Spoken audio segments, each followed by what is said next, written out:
Mainit na balita. Yan, may kasangkot yan dun sa sabi nila, pagkakapirma doon sa impeachment. Pagkakapirma. Pipirma kayo o hindi. Yan ang usapan dyan eh, no? 250 ng pumirma. Yan yung sinasabi ni Congressman, di ba? Si Congressman Toby Chanco pumirma ka na. Kung hindi, yung project mong ospital. Tigil yan, ng pondo. Napilitang pumirma siya, di ba? Ganyan nangyari sa Laguna. Pagkatapos, yung palang mga ipinangako, nasa FLR, sabi nila. Yung FLR, ito yung for later release. Ayun. So, nag-aaway sila ngayon. Kaya ang tawag naman ni Toby Chanco, conditional release. Yan ang FLR. Kaya na talagang meron daw binigyan sa mga kanya-kanyang lugar. Meron kasi tayong balitang hawak. Hindi muna kanin natin. Opo. Ito po. Tama-tama. Mayroon kasi tayong balitang hawak na sinasabi daw po, di ba may question ngayon, Sen, hanggang ngayon, ay may question pa tungkol sa 2025 budget na umiiral ngayon. Nakapending sa Supreme Court. Nakapending pa po ito sa Korte Suprema. Ang isa po sa binabanggit dyan, meron daw anyang 150 billion na, quote-unquote, pork barrel. Kasi wala na ho namang pork barrel ngayon, di ba? Pinagbawal na ng batas yun eh. Bawal na yun. Bawal na nga po, Pero, sabi po ng Malacanang, mariin po nila pinabubulaanan ng Malacanang ang ulat na meron daw po nakapaloob na pork barrel fund sa nakalaan sa ilang lugar sa 2025 national budget. Ayon po kay Palace Press Officer Attorney Claire Castro, ngayon lamang nito nadinig ang tungkol sa pork barrel at wala rin nakarating na papel sa Malacanang na sinasabing umiikot umano sa Senado. Ayon pa po kay Yusek Castro, hindi issue sa palasyo ang pork barrel kaya mariing pinabulaanan ito ng ehekutibo. Batay daw po sa umiikot na umano'y dokumento sa Senado, bilyon-bilyon pisong pork barrel fund daw po inilaan sa ilang lugar tulad ng Bulacan, 12 billion, Sorsogon, 9 billion, Mindoro, ang laki. Hindi pork barrel na ang tawag dyan, insertion. Insertion. Siguro palitan natin, hindi pork barrel. Dahil technically wala na yan. Wala na talaga, opo. Pinagbawal na po sa batas. Sinabi ng Korte Suprema, wala na yan. Opo. Nagiging pork barrel kasi, kung halimbawa, ikaw ay binigyan ng karapatang mabigyan ng proyekto na gagawin sa distrito mo, pagkatapos na mailagay sa batas, ikaw pa. Yun ang pork barrel. Ikaw pang makikialam doon sa pagpapagawa ng project na nilista mo. Pati yung contractor magiging pork barrel siya. Kasi nangyayari nga, kaya nga pinalitan na yun dahil sa, alam mo na, kaya niya pakikialaman. Ako ang nagpapondo niyan eh. Ayun, Ako ang naglagay ng contractor dyan eh. Ako maglalagay. Anong pangalan ng contractor mo? Benguet. Kunwari lang. Ako magmimina dyan. Opo. Ngiti-ngiti si Nelson eh. Mali na yung pagiging pork barrel. Ngayon, kaya nga pinag-uusapan, para hindi kanya maging pork barrel, pagkatapos na ikaw ipagbigyan na yung distrito mo ay mabiyayaan ng mga proyekto, okay lang yun. Pero wala kang gagawing post-intervention. Ibig sabihin ng post, pagkatapos na huwag ka nang makikialam magmula rito hanggang doon. Hanggang sa matapos yung Benguet, huwag ka makikialam. Kaya mula simula hanggang matapos, nakialam talaga nung gusto. Pakikialaman niya talaga yun. Kaya nga, ngayon, pero insertions talaga yun. Insertion ang tawag po. Ngayon, ang sinasabi ninyo, sa dinig ko naman, yun ang tinatawag nilang FLR. Alam mo yung FLR? Ano po ba sabi nyo? Narinig ko. Hindi kasi, pinarada lang kasi, yan, may kasangkot yan dun sa sabi nila, pagkakapirma doon sa impeachment. Pagkakapirma. Pipirma kayo o hindi. Yan ang usapan dyan eh, no? 250 ng pumirma. Yan yung sinasabi ni Congressman, di ba? Si Congressman Toby Chanco Hindi. Sino po? Si Congressman Nelson Lubao. Pumirma ka na. Kung hindi, yung project mong ospital. Tigil yan, ng pondo. Napilitang pumirma siya, di ba? Ganyan nangyari sa Laguna. Pagkatapos, yung palang mga ipinangako, nasa FLR, sabi nila. Yung FLR, ito yung for later release. Ayun. Kaya pala pagkatapos... So, nag-aaway sila ngayon. Kaya ang tawag naman ni Toby Chanco, conditional release. Yan ang FLR. Kaya na talagang meron daw binigyan sa mga kanya-kanyang lugar. Kaya pala, Sen, ang balita ko, pagkatapos na po magpirma ng 1 linggo nakalipas, ang kinakanta na po nila ngayon, please release me. Wala. For later release, kaya nga FLR eh. Oo, hanggang ngayon daw po ata, umaasa pa eh. Ngayon, Oo. patay na si Frank Sinatra. Wala na. Pero talagang kinakanta yung Please release me. please release me. Ayun. Release me lang yun, walang please. Release me. Ay, pakinggan natin. Meron daw yung kumanta? Hindi, yung naging pahayag ni Secretary Claire ukol sa bagay na ito. Ano ba masasabi mo dyan, Yuse Claire? Wala pong nakakarating sa amin na ganyang balita. Ngayon ko, on my part, ngayon ko lang din po nadinig ang ganyang sinasabi niyong papel na nagsisirculate. Yes. Wala pong nakakarating sa atin.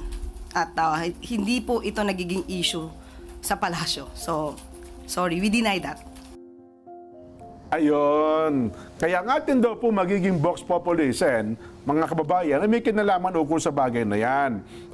Kumbinsido ba kayong may pork barrel / insertion sa 20... Ilagay nyo na lang ng exclamation point yung pork barrel kasi insertion yun eh. Opo. Kaya nga po, slash na lang siguro, quotation, pork barrel insertions, yan, sa 2025 national budget para sa mga mambabatas. Yan. Kung ang sagot nyo po ay opo, kumbinsido po ako, meron yan, letter A. Kung ang sagot nyo naman po ay, parang wala naman po yan eh. Hindi ata na-release. May paraan po ng pagsagot sa atin pong Vox Populi.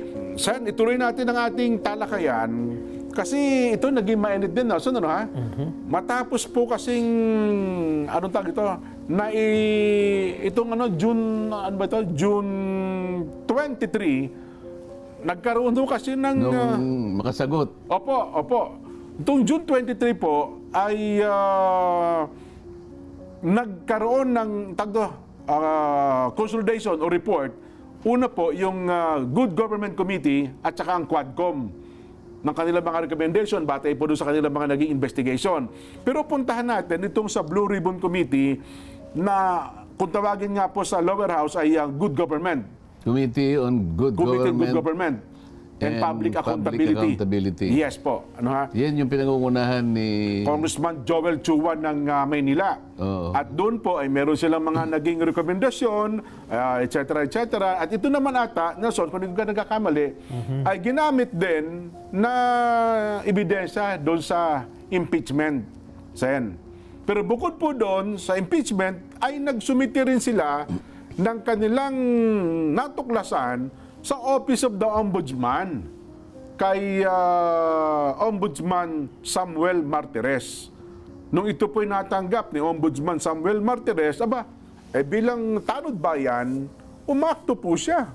Pinasasagot ngayon ang tanggapan ng pangalawang Pangulo batay po doon sa mga report ng Blue Ribbon ng Good Government Committee. Teka, linawin natin Opo. yun. Ang sinasabi mo, kung di ako nagkakamali, ito yung committee report Yes po. ng Committee on Good Government And and Public Public Accountability na ang chairman si Joel Chua. Yes po. Bukod dyan, meron din namang committee report na ginawa ang Quadcom. Meron din po sila. Opo. Ang committee report kasi, Jen, ay isang paglalagom ng lahat ng kanilang ginawang pagtatanong, ano yung nangyari sa isang committee, lalong-lalo na yung good government sapagkat doon nila sinalang ang Vice President. Tama po. Hindi pa nag-away-away nga kami ron sapagkat kinu-question ko yung proseso. Sabi ko, mali ang pagtawag nyo sa kanya sapagkat yung paraan ng pagtawag sa kanya, yung basihan, ay ginamit ninyo yung privilege speech ni Congressman Valeriano. Nung isa pang representative sa Maynila. Yes po.